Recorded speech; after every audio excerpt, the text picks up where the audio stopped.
11वीं दिशा की ओर चलो।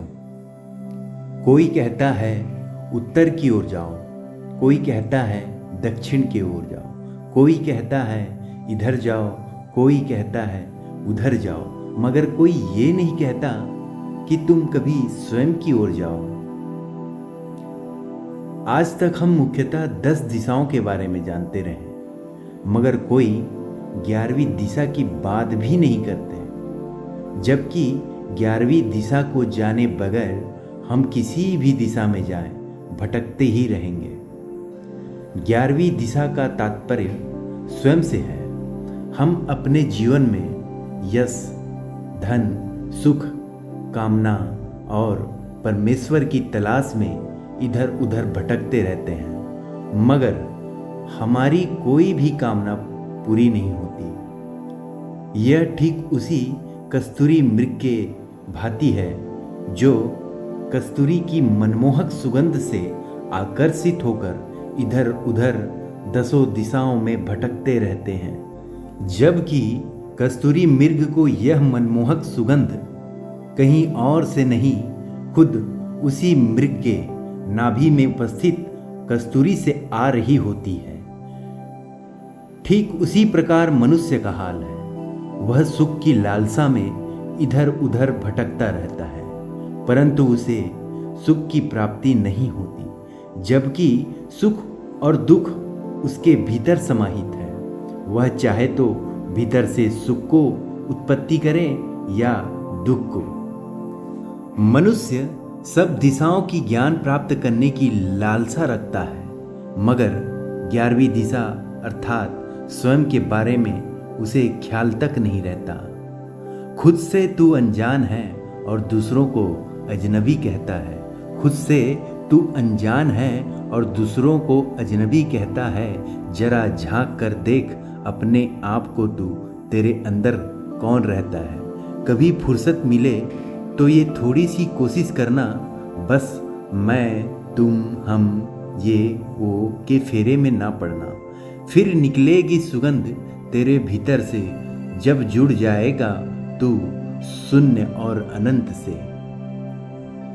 इंसान चाहे कितनी भी खोजे कर ले, तरक्की कर ले, वह कभी भी उसे पूर्ण नहीं कर पाएगा, क्योंकि उसका मन ना कभी पूर्ण हुआ था और ना कभी पूर्ण होएगा।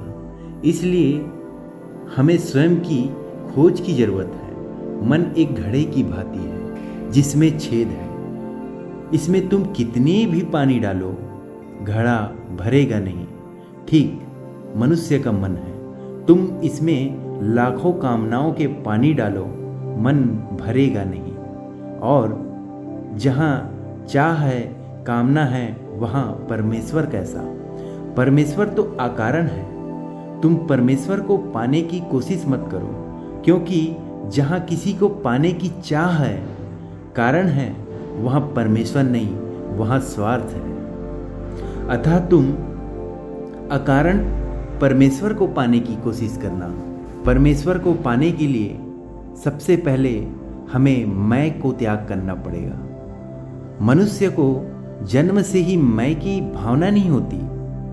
जन्म से 6 माह तक उसे मैं के संबंध में कोई जानकारी नहीं होती। इसलिए बच्चे को परमेश्वर का रूप माना गया। जैसे हम बड़े होते गए और इस जमाने के कारण मैं की भावना आती गई, जिससे हमारा मन विकृत हो गया।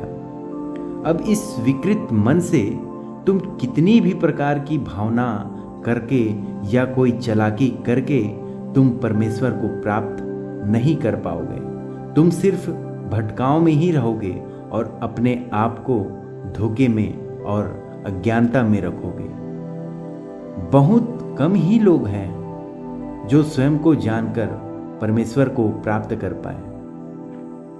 खुदा से मिलने मैं निकला ना जाने कितने देवालों में। खुदा से मिलने मैं निकला ना जाने कितने देवालों में। खुद से कभी मैं मिल ना पाया, भटकता रहा जमाने में। स्वयं से मिलने का तात्पर्य शून्य और अनंत ब्रह्मांड से मिल जाना है, जिसमें मैं का कोई नामो निशान नहीं है और यह सिर्फ निर्विचार ध्यान से ही हो सकता है, जिसमें सिर्फ सांसों के आने और जाने को महसूस करना है और किसी के बारे में सोचना नहीं है। यहाँ तक कि यह भी सोचना नहीं चाहिए कि मुझे किसी भी वस्तु के बारे में नहीं सोचना है, क्योंकि जहाँ सोचना चालू वहाँ मन विचारपूर्ण हो गया।